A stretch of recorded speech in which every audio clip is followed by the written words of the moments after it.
Assalamualaikum warahmatullahi wabarakatuh. Waalaikumsalam. Waalaikumsalam warahmatullahi wabarakatuh. Alhamdulillah wa kafa wassalatu wassalamu ala nabiyil mustafa wa man sara ala nabiyyi wa kafa.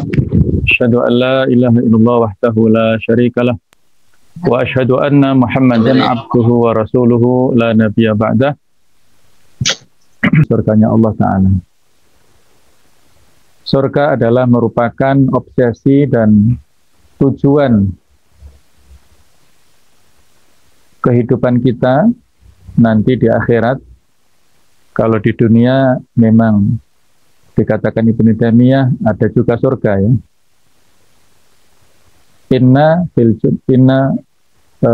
dunya jannah.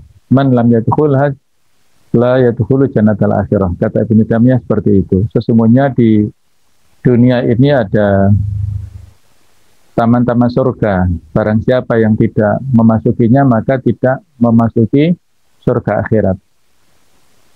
Nah, taman surga yang di dunia adalah majalisul ilm, ya, majelis-majelis ilmu yang senantiasa kita berharap mudah-mudahan bisa mendekatkan kita menuju ke surganya Allah Ta'ala.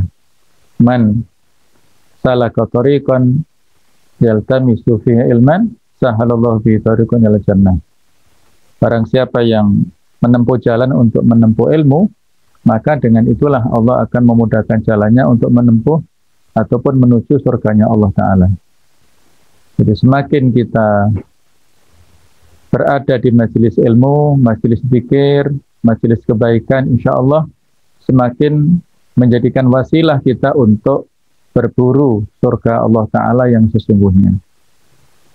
Surga Allah Ta'ala yang dalam beberapa versi riwayat itu diceritakan ada 8 pintu surga, yang 4 itu disebutkan dalam satu hadis, sementara yang 4 lainnya itu disebutkan secara terpisah.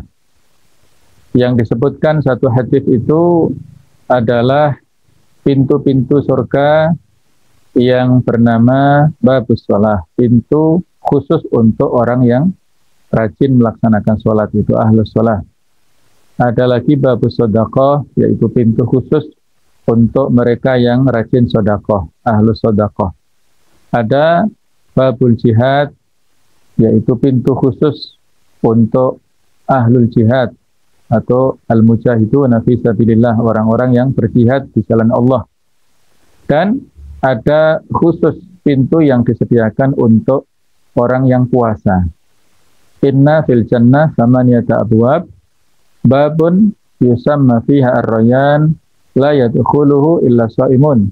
Surga memiliki 8 macam pintu dan ada satu pintu yang khusus disediakan untuk orang-orang yang puasa, yaitu yang bernama ar-rayyan, tidak memasukinya kecuali orang-orang yang ahlus siyam. Adapun 4 pintu lainnya disebutkan secara terpisah, yaitu yang kelima adalah Babul Haji wal Umrah. Sebagaimana hadis Al-Hajjul Mabrur laisa lahu jazaa ilal jannah. Haji yang mabrur tidak ada balasan kecuali surga.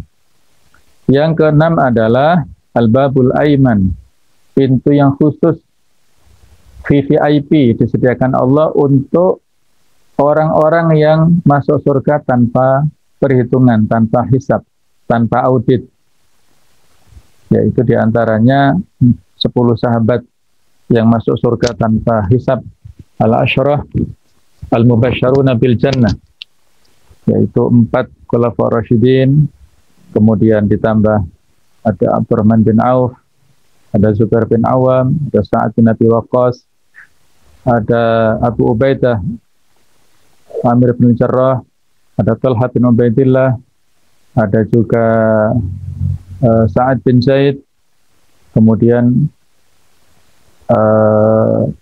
ya itulah, ada 10 ya sahabat, dan ada yang terpisah yang disebutkan diantaranya Bilal bin Rabah yang terdengar telapak ataupun bunyi terompah sandalnya itu di surga. Kalau sandalnya sudah di surga berarti orangnya ya sama di surga juga ya. dan juga beberapa sahabat yang lainnya. Ada juga 70.000 umat Nabi Muhammad SAW yang juga masuk surga tanpa hisab. Mudah-mudahan kita masuk di sana insya Allah. Jadi surga ini adalah obsesi dan tujuan utama kita insya Allah. Bagaimana Allah Ta'ala menyampaikan ayatnya di surat At-Taubah 111. Innallaha ashtara minal mu'minina anfusahum wa amwalahum bi anna lahumul jannah. Sesungguhnya Allah telah membeli dari orang-orang mukmin, yaitu diri mereka dan harta mereka, bi anna lahumul jannah, bahwa sesungguhnya bagi mereka itu adalah surga. Yuqatiluna fi sabilillah. Mereka berperang di jalan Allah. Fayaqtulun, maka mereka membunuh, wa yuqtalun, ataupun mereka terbunuh. Wa'dan alaihi haqqa, itu adalah menjadi janji yang benar dari Allah di Taurat, baik itu dalam kitab Taurat, wal Injil maupun dalam kitab Injil, wal Quran, juga dalam Al-Quran. Wa man awfa bi ahdihi minallah, dan siapakah yang lebih menempati janjinya selain daripada Allah. Fastabshiru, maka bergembiralah. Bi bai'ikumul ladzi bay'atum bih, dengan jual beli yang telah kamu lakukan itu, yaitu mubaya'ah, akad yang disampaikan di depan tadi. Wa dzalika huwal fawzul azim, dan itulah kemenangan yang besar. Dalam ayat ini ada logika al-mu'awadhah ataupun transaksional antara Allah Ta'ala dengan kaum muslimin. Allah adalah mushtari, pembelinya, sedangkan al-mu'minun adalah al-ba'i'un, yaitu orang-orang yang menjual, sedangkan as-sil'ahnya, barang dagangannya adalah al-anfus wal amwal, yaitu jiwa dan harta. Wasaman, harganya adalah al-jannah. Inilah logika yang mudah untuk dipahami oleh kita selaku manusia yang biasa berpikir secara pragmatis, taktis. Allah memberikan motivasi kepada kita, walaupun sesungguhnya al-anfus wal amwal ini bukan milik kita. Jiwa dan harta itu sesungguhnya adalah milik Allah Ta'ala. Kita hanya dititipi. Nah, ketika Allah mengambil kembali miliknya, itu tidak diambil dengan gratis, tapi diambil dengan harga surga. Ketika kita berusaha untuk melakukan proses qital atau jihad di sini fisabilillah.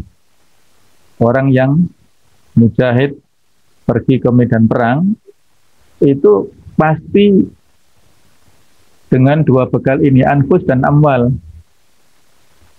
jiwa dan hartanya itu. Maka konotasi makna jihad ataupun itu adalah qital dengan anfus dan amwal ini. Maka inilah ayat yang sangat penting untuk kita jadikan sebagai spirit perjuangan kita dalam hidup ini, bahwa Allah Ta'ala begitu memberikan penghargaan kepada kaum mukminin yang rela berkorban dengan jiwa dan raganya, itu akan dibayar, akan diberikan imbalan Allah Ta'ala berupa surga, bukan hal-hal yang sepele ya, tapi al-jannah, yaitu surga yang abadi yang ada di akhirat nanti. Kemudian ayat-ayat yang seperti tadi itu banyak sekali dalam Al-Quran yang kaitannya dengan masalah tijarah. Ayat yang populer surat As-Saff 10-12.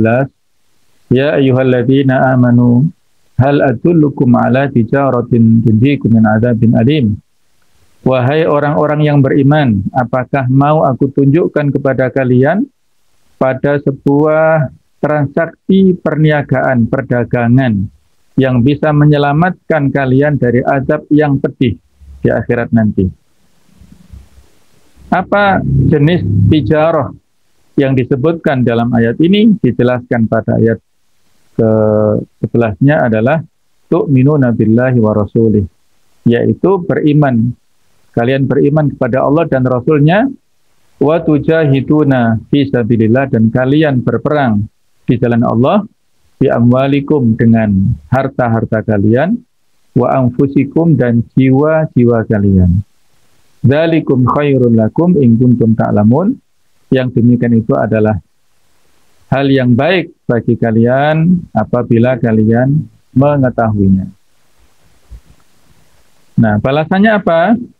Kalau kita melakukan proses transaksi dengan melaksanakan iman, kemudian jihad, itu adalah yaghfir lakum dunubakum. Allah akan mengampuni dosa-dosa kalian.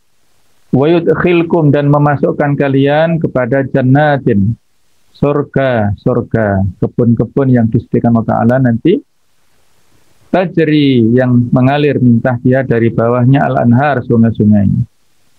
Dan juga wa masakina, akan memasukkan kalian kepada tempat tinggal thayyibah, yang nyaman, yang menyenangkan, yaitu fi jannati Aden, yang berada di surga Aden. Dzalikal fawzul azim, itulah keuntungan yang besar. Nah, jadi ayat-ayat seperti ini memberikan motivasi kepada kita untuk selalu semangat dalam melaksanakan kebaikan untuk mendapatkan surganya Allah. Jadi orang mukmin yang melakukan amal soleh berupa ibadah ataupun muamalah yang itu ikhlas karena Allah untuk mencari pahala Allah, itu ketika dia berobsesi untuk mendapatkan surga, tidak mengurangi keikhlasannya. Tidak sebagaimana pendapat sebagian kaum muslimin ya, yang barangkali di antara sekian aliran ada tasawuf atau sufi itu ya, di antara pendapat sebagian mereka itu orang mukmin yang beribadah ada tendensi surga itu mengurangi keikhlasannya. Orang beribadah itu ya mutlak murni untuk mencari ridha Allah. Nah, itu sebagian pendapatnya. Nah, saya kira pendapat ini kurang tepat ya, karena ketika kita berobsesi untuk mendapatkan surga, itu sama sekali tidak bisa dipisahkan dengan ridha Allah Ta'ala. Di surat Al-Bayyinah itu ya, innal ladzina amanu wa amilus solihati ulaika hum khairul bariyah jazaohum 'inda rabbihim jannatu 'adnin tajri min tahtihal anharu khalidina fiha abada radhiyallahu anhum wa radu'an. Jadi orang-orang mukmin yang masuk surga itu Allah ridho kepada mereka dan mereka ridho kepada Allah. Tidak ada dikotomi antara surga dengan ridho ini. Justru itu sinergis. Orang yang masuk surga pasti di ridhoi Allah Ta'ala. Jadi tidak mengurangi kualitas amal kita, justru akan semakin menguatkan. Para sahabat dulu ketika mereka berperang, di antara motivasinya adalah untuk mendapatkan surganya Allah. Ada sahabat yang bertanya, ya Rasulullah, apakah kalau aku mati di medan perang ini masuk surga? Maka Rasulullah menjawab, betul, kamu akan mendapatkan surga yang luasnya seluas langit dan bumi. Maka dia memakan buah kurma dan mengatakan, kalau seandainya aku masih hidup sampai buah kurma ini habis, itu adalah kehidupan yang panjang. Akhirnya dia masuk ke medan perang dan dia terbunuh fi sabilillah. Yang mirip dengan seperti itu ada, yaitu Abdullah bin Rawaha dalam perang Mu'tah. Itu ada 3 panglima yang disuruh secara bergantian oleh Rasulullah, bahwa amirukum Abdullah bin Rawaha, pimpinan kalian adalah Abdullah bin Rawaha.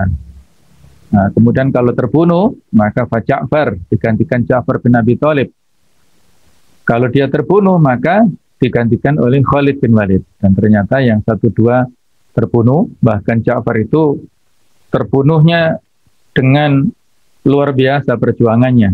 Dia memegang panji eksistensi pasukan Islam, dipegang dengan tangan kanannya, terputus, ditebas oleh musuh, tangan kanannya hilang, kemudian dipegang dengan tangan kirinya juga terputus, kemudian dikempit dengan lengannya, tangan kanan terputus lagi, tangan kiri juga terputus, kemudian dia pegang pakai lehernya itu ya, dengan semampunya, dan akhirnya dia terbunuh fi sabilillah. Inna lillahi wa inna ilaihi raji'un. Itulah ya, sehingga dia mendapatkan julukan Ja'far At-Thayyar, yaitu Ja'far yang nantinya di surga itu mendapatkan dua sayap, sayap kanan dan sayap kiri. Dia bisa terbang nanti di surga, karena di dunia telah mengorbankan tangannya kanan kiri dalam rangka untuk memegang panji kebesaran Islam, yaitu di perang Mu'tah itu. Lantas kepemimpinan diambil alih oleh Khalid bin Walid. Walaupun beliau baru awal-awal masuk Islam, tapi dengan pengalaman berperangnya akhirnya bisa memimpin pasukan dan bisa memenangkan dengan izin Allah tentunya. Nah, jadi pada ayat-ayat seperti ini adalah merupakan pesan dan arahan Zat Maha Penyayang Allah Ta'ala kepada hamba-hambanya yang beriman, supaya mereka melakukan jual beli menguntungkan yang bisa menyelamatkan dari azab Allah, yaitu neraka yang pedih, dan mendapatkan kenikmatan abadi di surga. Jual beli itu adalah iman kepada Allah dan Rasul-Nya tadi. Iman yang sempurna adalah pembenaran terhadap perintah-perintah Allah dalam hati yang diikuti dengan ketundukan anggota badan, mengerjakan amal-amal soleh, dan di antara amal soleh yang paling agung adalah berjihad di jalannya. Oleh karenanya Allah berfirman sesudahnya, dan berjihad di jalan Allah dengan harta dan jiwamu, yaitu dengan menginfakkan sebagian harta dan mengorbankan jiwa untuk menghadapi musuh-musuh Islam dengan tujuan untuk menolong agama Allah dan meninggikan kalimatnya. Pada ringkasnya adalah untuk mendapatkan kenikmatan surga dan dihindarkan dari siksa neraka, seseorang harus beriman dulu kepada Allah dan Rasul-Nya, lalu berjihad di jalan Allah dengan harta dan jiwanya. Lalu kenapa masih ada orang yang bercita-cita masuk surga, tapi masih pelit dengan hartanya dan terlalu sayang dengan jiwanya dari berjihad di jalan Allah? Ini pertanyaan, koreksi dan evaluasi untuk kita semuanya. Bahwa sesungguhnya surga itu sebenarnya adalah nilai ataupun harga yang mahal tadi yang harus kita korbankan segala sesuatunya. Ada sebuah hadis yang menjadi pelajaran bagi kita semuanya. Al-Hakim dalam kitab Al-Mustadrak menyebutkan dari hadis Bashir ibn al-Khosasiyah radhiyallahu anhu, beliau suatu saat pernah datang kepada Rasulullah SAW untuk berbaiat, untuk masuk Islam. Beliau datang kepada Rasulullah SAW untuk berbaiat masuk Islam. Kemudian Rasulullah SAW memberikan syarat kepada Bashir. Kalau kamu masuk Islam, maka syaratnya adalah tasyhadu alla ilaha illallah. Kamu harus bersaksi, bersyahadat. Alla ilaha illallah, tidak ada zat yang patut untuk diibadahi secara benar kecuali Allah. Wa anna Muhammadan abduhu wa rasuluh. Dan kamu juga harus bersaksi bahwa sesungguhnya Muhammad itu adalah hamba dan utusan Allah. Jadi dua kalimat syahadat itu adalah sebagai pintu masuk untuk mengantarkan seseorang menuju kepada agama Islam. Setelah itu kamu harus wa tusallil khams, salat 5 waktu dalam sehari semalam. Wa tasumu Ramadan, kamu harus puasa Ramadan. Wa tu'ati zakat, dan kamu harus membayar zakat. Wa tahujjal bait, dan kamu harus berhaji ke Baitullah. Wa tujahidu fi sabilillah, dan kamu harus berjuang di jalan Allah.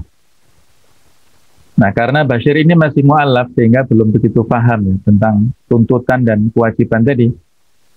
Dia mengatakan, melanjutkan, aku berkata, ya Rasulullah, Adapun yang dua ya, amal awal fasani yang dua tadi, yaitu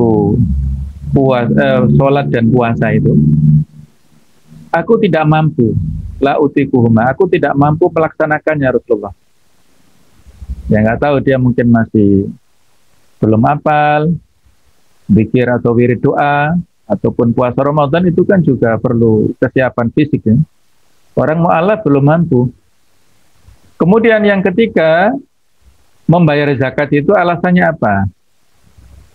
Dia juga mengatakan tidak mampu, tidak memiliki sesuatu kecuali 10 zaud, yaitu 10 ekor onta, yang merupakan titipan dan kendaraan bagi keluargaku. Jadi dia beralasan seperti itu.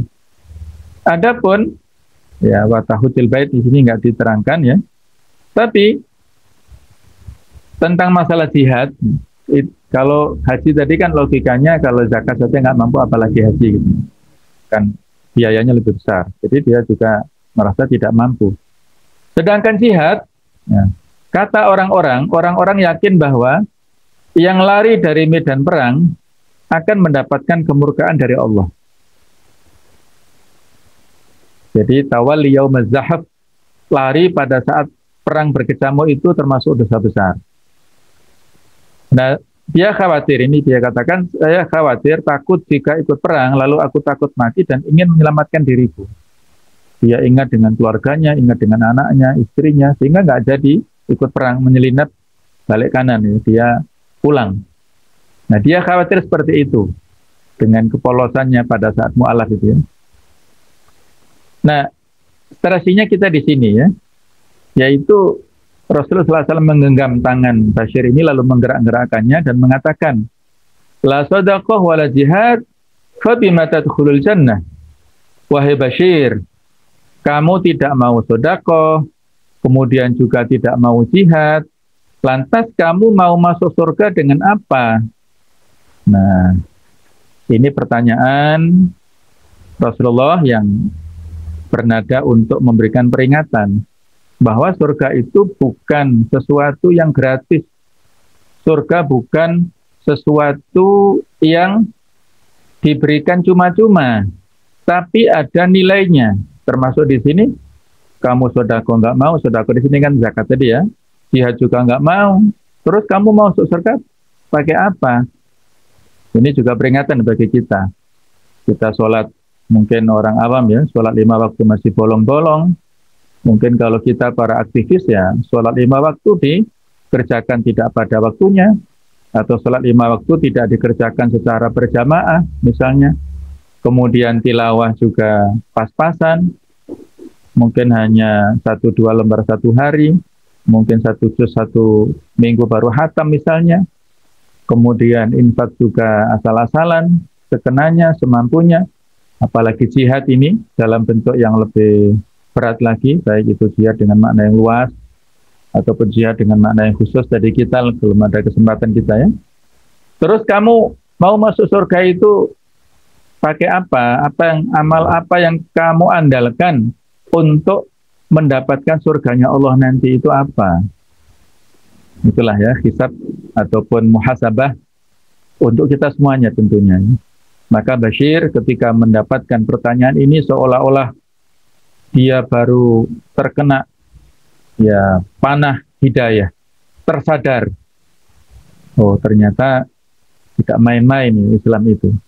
Maka Bashir mengatakan, lalu aku berkata Rasulullah, aku berbaiat kepadamu, maka baiatlah aku atas semua itu. Jadi dia siap dengan konsekuensi keislamannya itu. Nah, ini hadis yang sahih menurut Imam Al-Hakim dan Al-Zahabi menyepakatinya. Nah, ikhwas sekalian, ini adalah merupakan evaluasi bagi kita semuanya. Bahwa memang surga itu didapatkan oleh setiap muslim, setiap orang itu karena rahmat Allah Ta'ala. Itu betul. Tetapi rahmat Allah itu bisa kita dapatkan apabila kita beramal. Kita melakukan amal, kemudian amal itulah akan mendatangkan rahmat Allah. Rahmat Allah itu adalah kasih sayang Allah Ta'ala kepada kita. Kita melakukan ibadah, mahdoh khususnya, dengan berbagai macam lipat ganda, kelipat gandaan amal pahalanya. Itulah rahmat Allah. Kita sholat berjamaah, terus mendapatkan 27 derajat. Sholatul jama'ati afdalu min sholatil fardhi atau fardi fi sab'in wa ishrina daraja, itu adalah rahmat Allah. Kita sholat di Masjidil Haram mendapatkan 100.000 kali lipat, itulah rahmat Allah. Kita sholat di Masjid Nabawi mendapatkan 1.000 kali lipat pahalanya, itulah rahmat Allah. Kita sholat di Masjidil Aqsa mendapatkan 500 kali lipat, itulah rahmat Allah. Kita masuk ya bulan Ramadan, yang dikatakan dalam hadis bahwa kullu amali ibni Adam lahu, setiap amalan manusia itu miliknya. Al-hasanatu bi asyri amsalihah, satu kebaikan itu dilipat gandakan 10 kebaikan, ila sab'i mi'ati dhi'fin, sampai 700 kali lipat. Yaqulullahu azza wa jal, Allah berfirman, illa siyam, kecuali puasa, fa innahu li wa ana ajzi bihi, aku akan membalasnya, itulah milikku dan akulah yang membalasnya. Itulah rahmat Allah, yang biasanya satu kebaikan itu 10 pahala yang kita dapatkan sampai 700, maka khusus untuk puasa ini pahalanya tidak terhitung, berlipat-lipat ganda, tidak terhingga, melebihi dari 700 kali lipat itu. Ya, ini beberapa penafsiran banyak, diantaranya bahwa puasa itu identik dengan kesabaran, dan pahala orang yang sabar itu tidak terhingga. Di surat Az-Zumar ayat 10 Allah berfirman, innama yuwaffas sabiruna ajrahum bighairi hisab. Sesungguhnya Allah memberikan balasan pahala kepada orang yang sabar dengan tanpa perhitungan, tanpa batas. Nah, itu di antara maknanya ini. Jadi itulah rahmat Allah Ta'ala kepada kita manusia. Ketika para sahabat ada yang protes, dulu pernah dapat cerita orang-orang Bani Israel ada yang beribadah selama 500 tahun terus ibadah khusyuk. Nah, sementara umurnya umatnya Nabi Muhammad itu ya mungkin 60-70 tahun sudah meninggal dunia. Apakah bisa menyaingi ibadahnya seperti orang-orang Bani Israel dulu? Mereka sudah ya semacam pesimis gitu, tidak bisa menyaingi umatnya Nabi Musa ataupun Bani Israel terdahulu. Maka Allah menurunkan surat Al-Qadar. Karena apa? Disitulah Lailatul Qadri khair min alfi syahr, bahwa malam yang penuh dengan kemuliaan itu lebih baik daripada 1000 bulan. 1000 bulan sama dengan 83,3 tahun. Jadi kalau satu kali Ramadan mendapatkan Lailatul Qadar berarti sama dengan 83. Kalau 10 kali berarti seolah-olah dia mendapatkan setara dengan 833 tahun kurang lebihnya. Kalau Nabi Nuh itu kan 950 tahun. Nah, itu tinggal dikit lagi, apalagi Lailatul Qadarnya dapat 20 tahun, ya berarti berapa? Hampir 1700 tahun. Jadi kitalah umat Nabi Muhammad mendapatkan barokah. Itulah rahmat Allah Ta'ala yang harus kita kejar, yang harus kita upayakan, supaya dengan amal itulah kita mendapatkan limpahan pahala dari Allah Subhanahu wa Ta'ala. Tadkhulul jannata bima kuntum ta'malun. Kalian masuk surga disebabkan oleh apa yang kalian lakukan. Nah, jadi harus imbang ya dalam mensikapi beberapa teks itu, supaya kita tidak pede ya, tidak pede ataupun juga tidak pesimis ya. Jadi seimbang antara bainal khauf war raja, antara rasa takut dan harapan itu senantiasa berimbang. Rasulullah SAW dalam hadis riwayat Tirmidzi mengatakan, ala inna sil'atallahi ghaliyah. Ketahuilah sesungguhnya barang dagangan Allah itu mahal. Ala inna sil'atallahil jannah. Ketahuilah sesungguhnya barang dagangan Allah itu adalah surga. Sil'ah adalah barang yang ditawarkan dalam perdagangan tadi. Kalau sil'atul mukminin tadi, barang dagangan orang mukmin adalah anfus dan amwal, jiwa dan harta kita. Nah, Allah Ta'ala memberikan imbalan barang dagangan yang dibeli itu adalah dengan surganya Allah Subhanahu wa Ta'ala. Jadi surga Allah itu mahal, tidak diberikan gratis percuma, maka harus dikejar, harus berupaya untuk meraih surga itu dengan semaksimal mungkin, khususnya bulan Ramadan ini. Yang diantara fadilah Ramadan adalah futihat abwabul jannah, dibukalah pintu-pintu surga. Maknanya adalah pintu-pintu kebaikan dimudahkan untuk dilaksanakan, yang dengan kebaikan itulah kita bisa menjadikan wasilah kebaikan itu untuk masuk surganya Allah. Wa ghuliqat abwabun nar, ditutuplah pintu-pintu neraka. Maknanya adalah kemaksiatan dan dosa-dosa yang bisa mengantarkan orang masuk neraka itu sulit untuk dikerjakan oleh kaum muslimin di bulan Ramadan. Keinginan melakukan maksiat diminimalisir di bulan Ramadan ini. Maka ini kesempatan yang sangat besar, yang sangat terbuka bagi kita untuk memburu surganya Allah Ta'ala, menjemput surganya Allah Ta'ala. Dulu Rasulullah SAW, seorang yang paling mulia di dunia, yang sudah jelas dosa-dosanya terampuni, yang telah lewat dan akan datang, itu masih qiyamul lail sampai kakinya bengkak-bengkak. Sampai Aisyah bertanya, Rasulullah, Anda ini sudah diampuni dosa-dosanya yang lewat dan akan datang, kok masih berdiri dan sholat qiyamul lail selama itu sampai kakinya bengkak? Maka jawaban beliau adalah, afala akunu abdan syakura, tidakkah aku ini ingin menjadi hamba Allah yang pandai bersyukur, wahai Aisyah? Karena Allah telah memberikan banyak nikmat kepadaku. Di surat Al-Insyirah itulah disebutkan nikmat Allah, di surat Al-Duha juga banyak nikmat-nikmat Allah diberikan kepada Rasulullah. Maka sebagai wujud ekspresi syukur itu dengan ibadah. Nah, Abu Bakar As-Siddiq memberikan 100% hartanya, sampai ketika ditanya, apa yang kamu tinggalkan untuk mereka, untuk keluargamu, wahai Abu Bakar? Maka Abu Bakar menjawab, aku tinggalkan untuk mereka Allah dan Rasulnya. Beliau tidak khawatir, karena Allah yang memberikan jaminan. Walaupun para ulama ahli hadis memberikan penafsiran, ya 100% itu yang cash ya, maksudnya yang investasi, yang real, ataupun adapun yang aset-asetnya itu masih, itu penafsiran dari para ulama ahli hadis. Umar bin Khattab menginfakkan 50% untuk jihad fisabilillah. Utsman bin Affan itu menginfakkan 1000 kuda perang yang terbaik pada saat perang Tabuk. Perang Tabuk yang disebut Yaumul Asr, perang yang sangat sulit karena perjalanan jauh, yaitu dari Madinah ke Romawi, kemudian cuaca yang sangat panas, dan musim paceklik.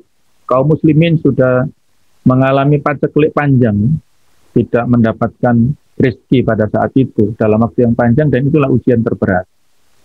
Tapi akhirnya perangnya nggak jadi karena musuh ketakutan, dan kaum muslimin mendapatkan kemenangan. Ada lagi bagaimana kesungguhan sahabat yang lainnya untuk memburu surga.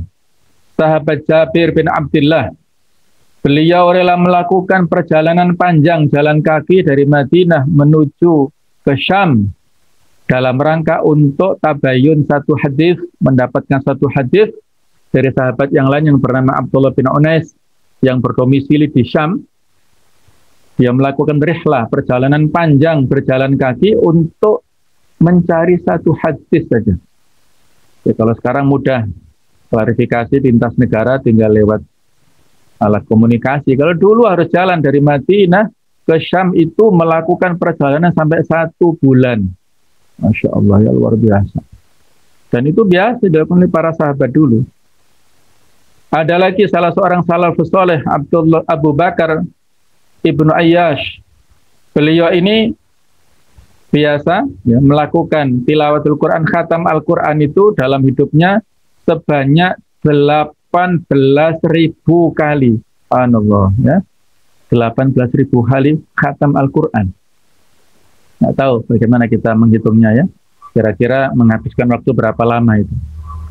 Imam Syafi'i itu biasa, beliau pada bulan Ramadan menghatamkan Al-Quran 60 kali.